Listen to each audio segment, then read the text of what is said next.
already letting up on the clutch, his right one shoving the accelerator to the floor just as a hand came through the window and grabbed his collar. Helms instinctively threw his arm up, knocking the man's grip free as the car lurched forward. As he gunned the engine and rocketed down the small road toward the main highway, Helms saw the man fall to his knees, making no move to chase him. He could see blood running down the man's arm. Several miles away, when his heart rate had slowed, Helms pulled to the side of the road to take inventory. As he looked to the left, through the shattered window, something caught his eye on the lower jagged surface of the hole. Blood. The glass was drenched with blood, obviously from the crazed man in the woods, but there was also an insistent burning on the side of his left hand. With a cold chill climbing his back, Ernest Helms looked at his hand and found a deep cut.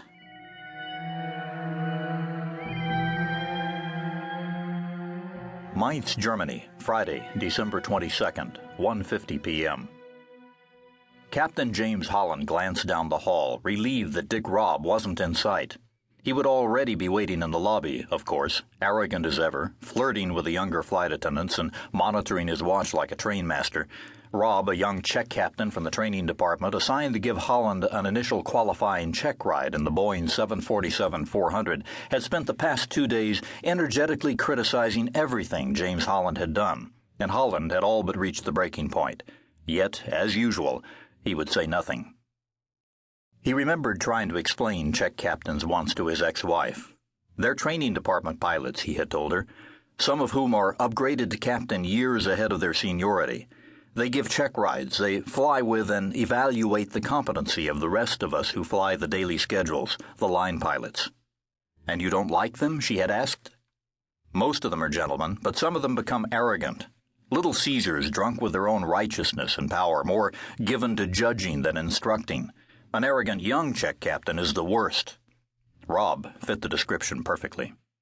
Holland stepped on the elevator and checked his watch, noting with grim satisfaction that he'd be arriving with 2 minutes to spare. As Holland left the elevator, Dick Robb moved toward him, pointedly looking at his watch, and asked if the flight was on time. "As far as I know, Dick," Holland replied, realizing instantly he'd stepped into a trap. "Wrong. It's delayed," Robb said with barely disguised glee. "I called operations a half hour ago to check on things.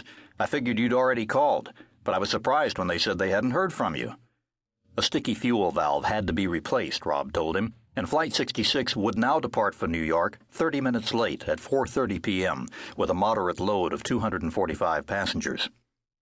One story below, at door 2 left, a small man with thinning hair and a battered briefcase left the line of passengers filtering in the door and leaned against the wall of the jetway, breathing hard.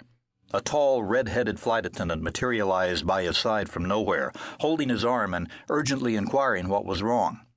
Professor Ernest Helms looked up at Brenda Hopkins for a second before speaking. "I'm okay, thank you. I just felt very weak all of a sudden." "What's your seat number, sir? I'll help you in." "Don't want to expose you to a cold."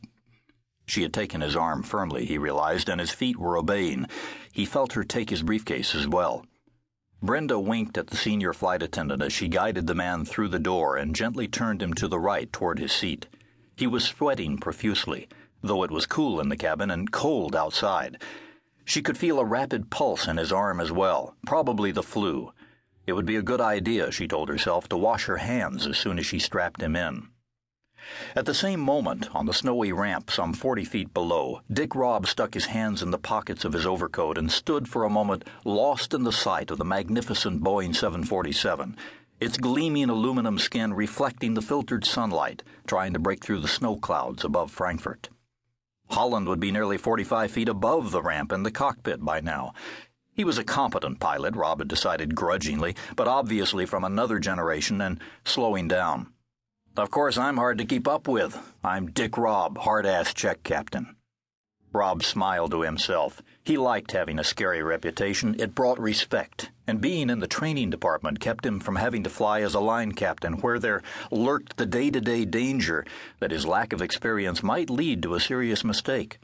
He loved finding ways to one-up line captains, especially the older ones with thousands of hours of experience. Old pelicans like Holland were okay, but only marginally acceptable when they relied too much on their experience, and he enjoyed cutting them down a notch.